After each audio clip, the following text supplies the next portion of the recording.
So yeah, let's get started. So Python Libraries 101. Today we're doing data visualization. In the upcoming sessions, we'll have graphical user interfaces, computer vision, and Excel workbooks. So you can join us every Saturday at 10 a.m. EDT. So our speaker today will be Karen. She'll be leading us through the hands-on coding session. Karen is a programmer at an R&D company, and she's also a lead here at Women Who Code Python. So today's agenda, so we're doing data visualization today, so we'll see what data visualization really is. We'll be exploring a little bit of 3 different libraries. So we have Matplotlib, Seaborn, and Plotly. Before we get started, feel free to leave any questions you have on the Q&A board. We're all here to support you and answer any of your questions. If you're facing any technical difficulties, we can help you there too. So let's get started. Data visualization. So what is data visualization? So data visualization is basically the way that we can represent data or information. So we can do this in any visual format, such as a graph, a chart, a table. So basically it communicates relationships of data with images. So Python gives us a lot of libraries to perform any kind of data visualization and analysis. So the most primary one and one of the strongest libraries it has is Matplotlib. So Matplotlib is a library for creating static, animated, and interactive visualizations in Python. So, and it's definitely one of the most popular libraries in Python in general, not just for data visualization. And the way you can install it would be pip install Matplotlib. So you will have to install it, unlike the standard libraries that we used before. So running this once is enough. You'll have it in your system, or if you're using a notebook, you'll have it there. So that's how you do it. And the way you usually import the library when you want to use it is using the PLT alias. So matplotlib.pyplot as PLT. So what is pyplot? So pyplot is one of the modules of Matplotlib, and it's used as a plotting framework. So each pyplot function can be used to modify the figure. So you can create figures, you can create plotting areas within the figure, you can plot lines, bar graphs, decorate labels, add colors. So all of this is a part of the pyplot module in Matplotlib. So we usually import it saying matplotlib.pyplot as PLT, and that should be enough. You can start using its various functions. So a couple of functions are scatter. So you can create a scatter plot. A scatter plot is basically used to represent values using dots. You can also observe relationship between variables. We also have plot, plt.plot. So that creates a line graph. You can create a histogram using hist, and it has 2 parameters. One is it could be a single array or a sequence of arrays that are the values. And you can also specify your own intervals in the intervals parameter. Pyplot also allows us to draw bar graphs, pie charts, and as you can see, it has its own parameters. So for pie chart, we have X, which would be the values. We have explode. So if you want one wedge of the pie to be protruding out of the entire circle, you can have explode set, you can have labels, you can specify your own colors. And then one of the most important things is plt.show. So if you're running your scripts on your terminal or in your own local IDEs, you will have to have plt.show at the end to make sure that any graph that you're showing is displayed. But if you're using a Jupyter notebook or a Colab notebook, it's not necessary to use plt.show. Okay, so before we move on to Seaborn, if you guys have any questions, do let us know. We could answer them. We'll be moving on to the next part. So it's the next part is Seaborn. Looks like there aren't any questions. Awesome. Okay, so Seaborn is also another data visualization library, and it's built on Matplotlib. So while Matplotlib is mainly used for basic plotting, and it generally consists of bar graphs, pie charts, lines, scatter plots, Seaborn also provides a variety of visualization patterns. So other than these basic plots, you can also use a lot of advanced advanced plots. And it also uses fewer syntax, so it's easily you can easily use it, and there are a lot of interesting themes that it has. Okay, before I move on, there are two questions. So the first one is the collab. So we'll move on to the collab in a bit. So we haven't shared the link for that yet, so don't worry. And also the link to the slides will be will be shared in the chat as well. You can find them in the GitHub repo. So we'll post the slides and the collab notebooks over there, so don't worry.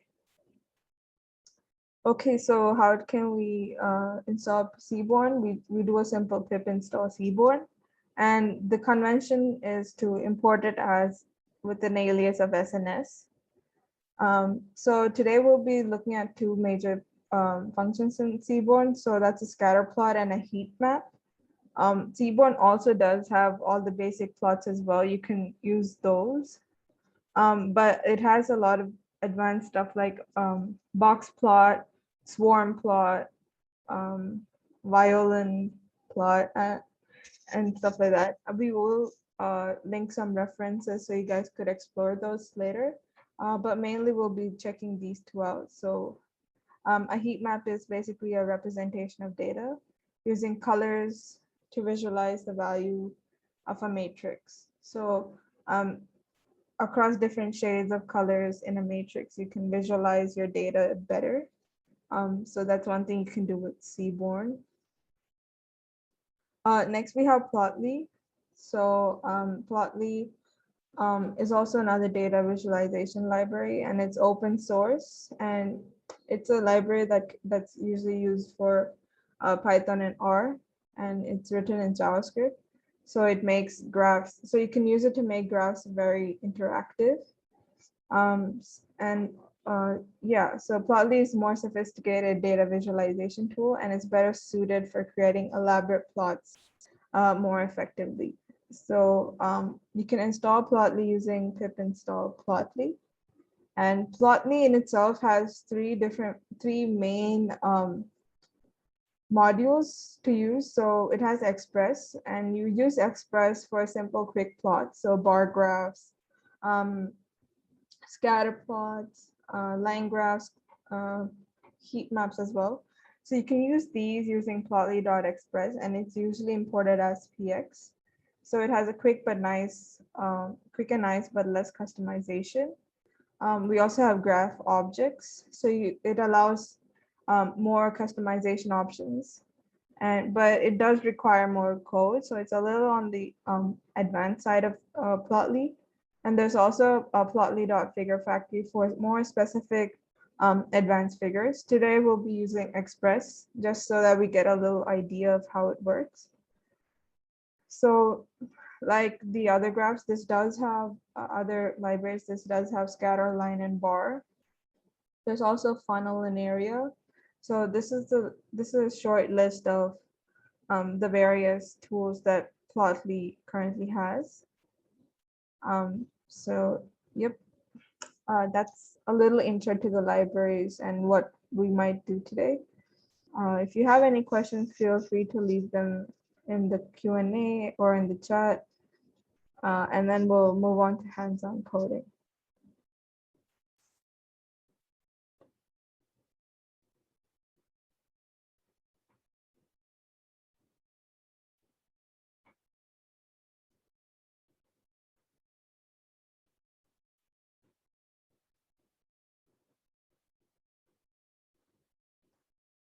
Okay, so Karen, are you ready to take over?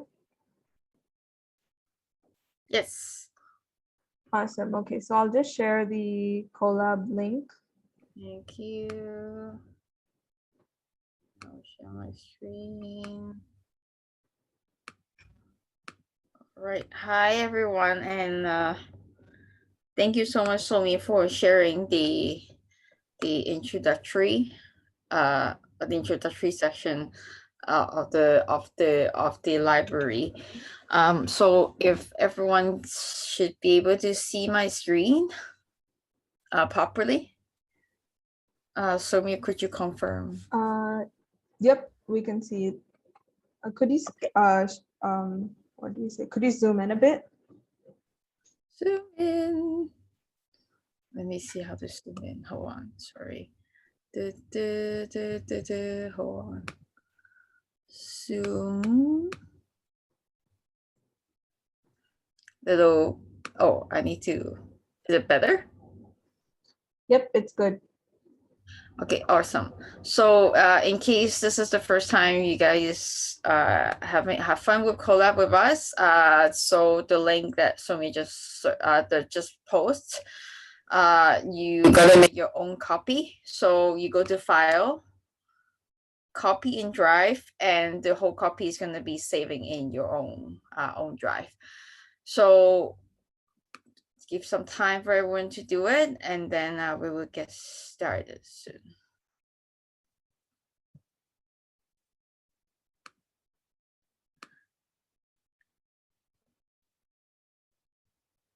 All right, everyone is ready. So yes, we will be doing the 3 libraries today. So the 3 libraries actually very close to each other. They actually interact with each other a lot, and like Soumya introduced, Matplotlib is the fundamental of everything. So it's like you will see a lot of repeated functions that you can use, that even like when you do it Plotly or like Seaborn, like you still need to use Matplotlib as a fundamental. So let's get started. Let's play some graph. All right, so Matplotlib. Just we will start in something very simple. So first of all, we need to import library. We import matplotlib.pypod as PLT, as Soumya introduced.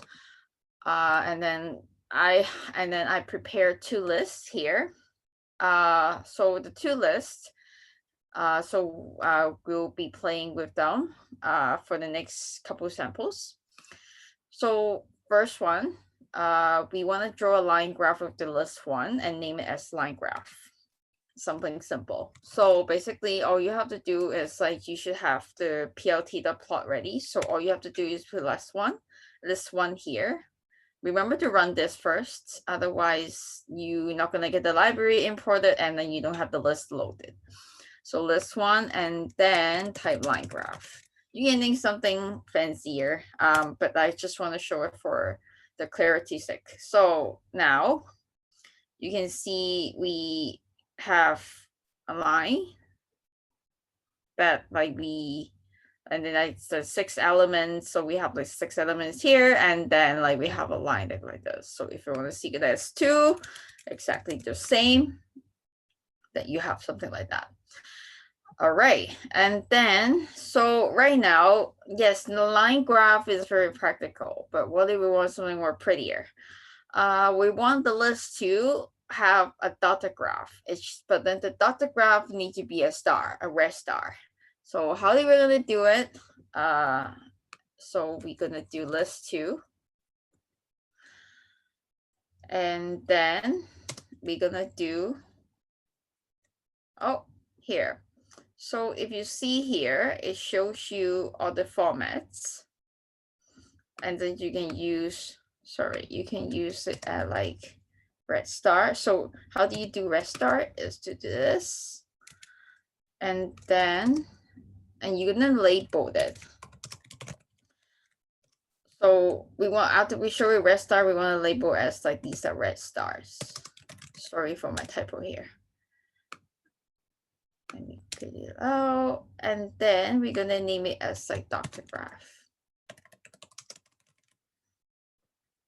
So if you do that, voila, and you will see a lot of blink blinks in the dotted graph. Yes, so you can adjust a lot of size, you can adjust sizes and everything.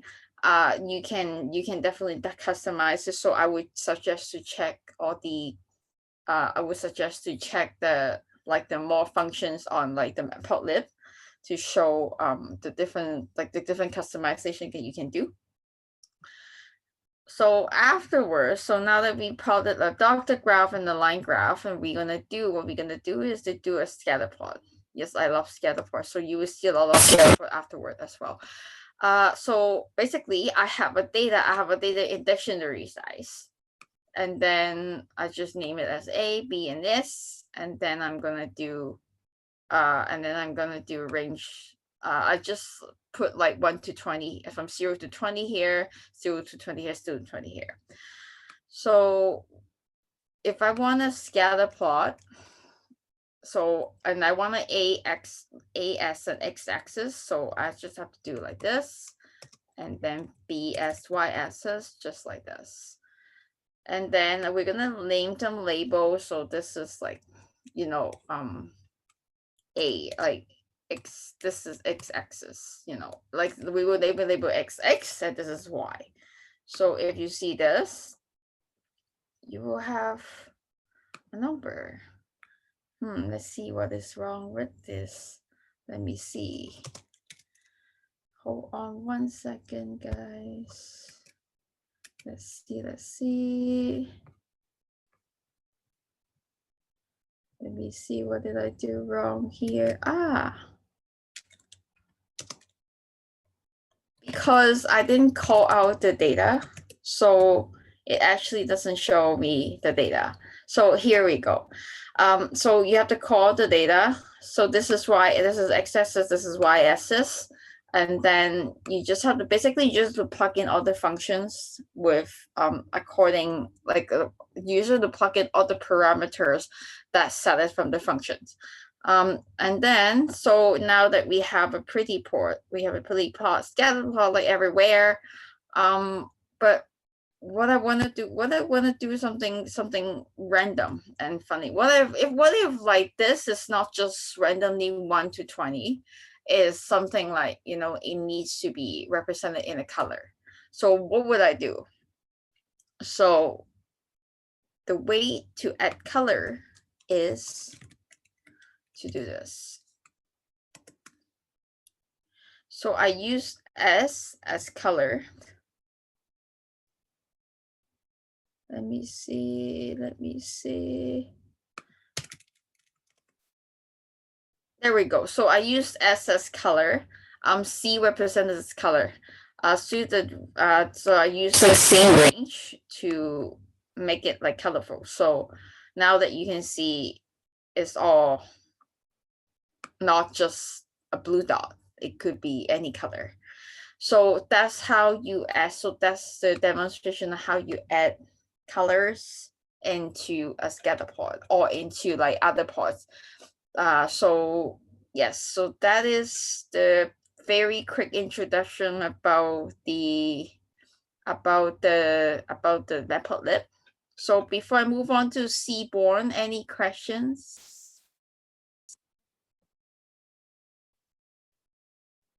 If we do, I believe Soumya probably take care of them already. I think Jenny has a question. What if you want A to have a color that is different from B? Different from, sorry? What if you want A and B to have different colors?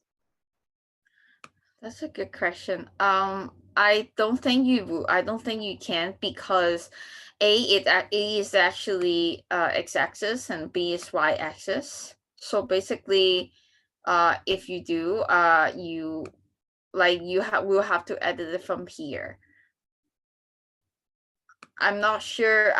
Okay, to be honest with you, Jenny, I'm not sure how exactly you can do it with multiple color, with with different color, but then we can double check and like get back to you on this if there's no answers that you can find.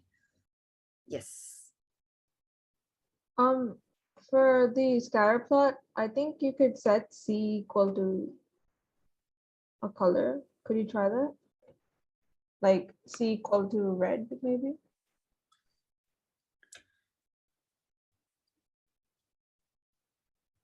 Yeah. I don't think we could you do red comma green? I don't know if that'll work though. Yeah, I thought about that. I think you can add an array. A numpy array probably. Yeah, let me just. Let's see. So basically, if I want to do this, I can do, don't mind me here. What I can do is np.random.ren. So if I wanted 2 color only, so it'd be like, oh, I want 3 color would be like 0, 1, 2. Let's see if this works. Nope. It doesn't work because the argument has 2 elements. It is inconsistent with like x and y, which is the size of 20. So now that we learn the color, if you want to be in different color, it needs to be exact same size as the A and B, as the x-axis, as the x value and the y value. So I think you can declare an array though, a numpy array, and then you can have the color codes like a single code RGB, and then you could. But we could try it later. We could try it.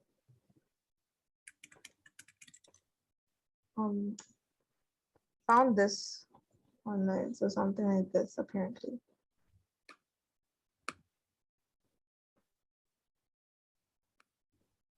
Oh, okay. So you can do.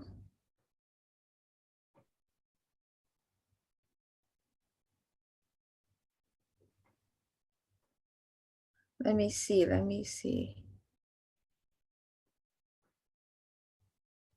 You know what? At this point, I think everyone can see Soumya's answer. Feel free to try Soumya's answers out to see if that helps, Jenny.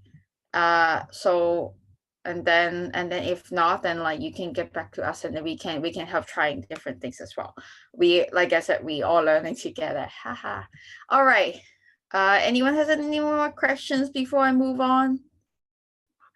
Nope. So thank you. Okay, now Seaborn. Seaborn, you will do is another graphing library. That seems nice. Stella asked a question, which is an excellent question, which I found Seaborn and Matplotlib very useful as well when I was prepping the material. Is something they have a function called low data set. So it's the tidy data set that it should be the similar as the tidy data set as Stella was mentioning. So basically, you don't have the point is you don't really have to create an array, purposely create anything to show the plot, and you can use instead like the library itself, the module itself have some I would say preload data set, in a sense, like preset data set for you to try different things out. So let me, for the sake of curiosity, let me show you guys what is the list of data sets there are, and so that you guys can play around with. So I think it's the set data set name. Data sets, get data set names. So that is the function. Mess it up. There we go. So these are all the data sets is available for Seaborn. Matplotlib has very similar, but like Seaborn will have more. So in case you want to try something out, like Soumya mentioning, there are a lot of like fancy graphs available on especially on Seaborn. So you guys can definitely try out if you guys can create anything, like definitely try out with these data. So today, for the example one of Seaborn, we're gonna use iris data, the famous iris data. So it's right here. So you can use, so basically you first of all, you load the data set. And then if you with me, everything first thing before you know anything, before if you use a data set, always understand your what is your data. Like always. Like if people tell you to this, yeah, go ahead, but you need to understand what is going on. Otherwise, you will eventually get lost. So before we actually plug in something, we let's like understand like what is going on. What do we have in this like nice data set?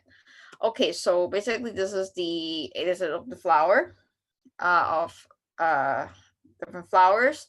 It has the sepal length and width, and has the petal length and width, and also the species as well. So I created one of the example I created is to want to see if there is a relationship between the sepal length, sepal width, and the petal width. Like naturally, we will expect the better the grade, like the wider the sepal, the greater the wider the petal is. This is the logical sense, but is this the truth? Sometimes we don't know. So now we use a scatter plot to double check. All right, so let's draw a scatter plot. So first of all, load your data, and then what you're gonna do is you're gonna put the sepal width, and then petal, and then petal width. If anyone try, I believe this you have to fill in. You have to fill in by yourself. If anyone try anything pretty, feel free to share. Like we all about colorful, making nice graph today. So like we all like to see something nice. So something very simple. Okay, now it shows. So now that we plug it in, so we can see. Yes, it is. So it's kind of interesting. So sometimes the petal width is like lower. It doesn't mean it's greater, or maybe just my knowledge of plant is not enough. But then like the result actually tells me that's not necessarily the case. So actually in fact like the wider range of sepal and the lower range of the petal width actually like associate with the higher range of sepal. Of course, it definitely has to something to do with the species itself, of course. But then like this is something, if you're not sure like me, like a newbie, like a noob on plants, like this is something you can play with. All right. We learn a little bit about flowers. Now we're gonna do something little bit different, which is the heat map. So for those of you who done data science, you would often use heat map to I often use heat map to create my if I want to do a supervised learning out, like result, like heatmap is my popular choice for like to showing like the result, which is called confusion matrix. So heat map is actually very popular. It could get very confusing at the same time, so it really depends on what purpose of using it. And then but then in this case, I'm just going to show you guys how to plot the heat map. So I believe in this case, I provide all the data, I provide all the codes for you. So all you have to do is just play around. So I set the uniform data from like, you know, to choose something between random from 7 to 9. So everything is 7 to 9. And then you set the, and then you have to set the value min and value max. So min, max. And then all you have to do is to plug into the heat and use the SNS heat map and then show the results. Feel free to try around different things if you find this is new. Like, you know, we have, you know, Seaborn has a lot of data sets. Have a lot of data set, like they have all sorts of like data type and stuff representing. So feel free to try this with like the heat map. Like we usually replace something different that we on the heat map and see something maybe you're curious and then you want to know for. All right. That's it for a very short introduction for Seaborn. Before I move on, any questions? I see one.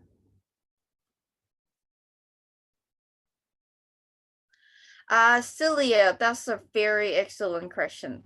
By default, yes. Heat map, the lighter the color, the lower the value is by default, yes. But I believe you can reverse it. I do think there is a inverse function that you can like flip it around. But like for the sake of like representation, that is a default. So yes. So you can see 7 is probably the lowest. This is probably 7, and this is probably 9. Yes. Excellent question. All right. Anyone? No problem.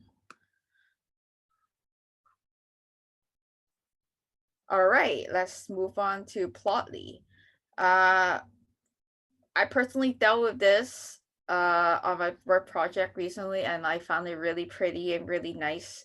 Because it's a JavaScript library, anything with JavaScript is really nice. It makes things look really nice. So I definitely would recommend anyone doing more data visualization, especially if you're a data analyst. Use Partly and use like sometimes the Seaborn to impress your client more. But that's like a different aspect of why we're using it. But like that's something I would I personally experience it, and then hopefully if you guys have data analytics, and you guys feel free to play around with it. All right, so now like Seaborn, there's a really nice function called load data set. So I don't have to create anything anymore. I don't have to use np.arange to create all the data, so they have a pretty. So there is an exact same function you can do. So for the sake of it, I will just show it again. So basically, you import it. Like you first of all import the Plotly express. And then you just have to do data. Great. Did I do something wrong? Okay, never mind. My bad. Okay, here. Whew. Okay, let's see. I actually didn't really read too much of it. Let me see. Anyone has any idea what is wrong?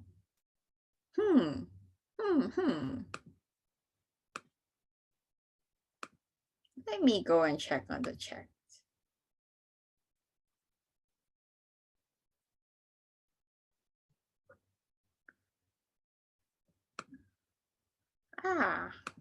It's not working. Anyways, I'll find out. Let me hold on. Let me see if I have a copy somewhere, and then I can show you guys. Nope. Anyways, here. There we go. Sorry for the wait, guys. So basically, if I wanna do this, I have to save it somewhere. All right, here we go. Back to the track. So basically, Plotly stores the data set in a different format. So here you can see in Seaborn is stored in a function. The here is stored as like this is stored as part of the functions, but like in Seaborn is stored in a different format. So the way they call it out is different. Unlike Seaborn has like so many data sets, probably have a few, but it's honestly to me it's nice. It's very nice enough to play around with it, and this function is very useful when you have to demonstrate like what I'm doing right now. So feel free to play around what I've been demonstrating, and then what I'm like with different data set, and you will find different stuff. So okay, so back to the very short tutorial.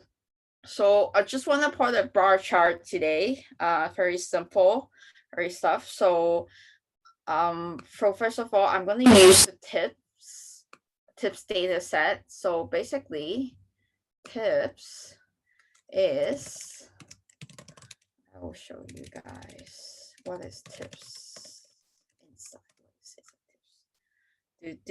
Okay. So this tips data set has bills, tips, gender, whether it's a smoker, day and time, and the size. Not necessarily know what is size for, but I'm sorry, but like there are plenty of data we can use to play around with. All right, so to put it simple, we're gonna do some example on how to write the chart. So let's put axis. So I wrote in the comment. So I'm gonna put x-axis is the date, and then y-axis is the tip. One thing about wait, I'm in the wrong track. Oops, my bad. One thing really nice about Jupyter Notebook is it will show you your functions that you need to write. And see, it's right here. So whoops. So I want to do tip. And then I'm gonna make a color. I don't even need to type anything anymore. And then I'm gonna set bar mode as group. What am I missing? I am missing data equal data. Well, I can just do data actually. All right. So now you can see it's a really big pot. You can another side thing, if you're new to like plotting visualization, you can actually change the size of the plot differently. So you can just adjust if it's too big, if it's too small. You can actually customize it yourself. But then for the demonstration sake, we're just gonna use the default. Now you can see this is the dates, and this is like the amount of tips. It's separated by the smoker. So basically, it tells like instantly tell me people if it's a Sunday, Saturday, Thursday, the people who don't smoke give more tip. But then like on Friday, apparently smokers is happy and they give more tips. I guess it's the weekend. So it instantly tells you what is going on, and then you can see one extra thing I really like about plotting is like you basically don't have to write much, just one line. It will provide you quite a bit of functions already that you don't have to do as much. So you can see this is basically the data that is accumulated, and you can see it's like they all are stacking up. That's why you have to see the different lines there. And then you can just check like what is the number, and then just check it there. So yeah, that's how you use a bar chart. That's shows how powerful Plotly is. All right. Now that we play with the bar chart, you can also, now we're back into scatter plot. Sorry, I like scatter plot a lot. Sorry if anyone want to try with any fancy graph. Okay, so last example. This time we are using the exact same iris data that we use on Seaborn. It should be the exact same, but then I'm gonna do something fancy. So I use the width, I use the sepal width and length as x and y, and then the species as the color, and then using the size, and then hover data, have a hover data setting. So now you can see something pretty. So good thing about Plotly is like, so basically it can tell you there are 3 species. Virginica, the species of Virginica has basically the greater petal length in a greater petal length area. And then the Setosa has a smaller range, like, but then if the width is like high, the width is like larger. So that one, because of the color, thank you for the color. Now that I can see the different size, the different, different species has a trend, has a pattern. I mean, that is the point of this of data visualization, how you interpreting it. The reason I'm using a lot of like scatter plots and stuff, because I know this is the most common way and most fastest way to represent everything. But feel free to try out any any graph that suits you the best. The most important thing is like your data the best, and like the graph, the type of graph can help you represent the enough information, like the information. Sometimes, unfortunately, like prettier doesn't mean like fancier doesn't mean the graph is clear. That's one fact I learned about from my personal experience. So, but then, of course, for learning's sake, feel free to try.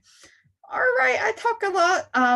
I think that's like just a very quick demonstration on everything. So before I end, before we is done, any other questions anyone have? Okay, let me stop sharing first so I can see everybody. Ooh, I can finally see everybody.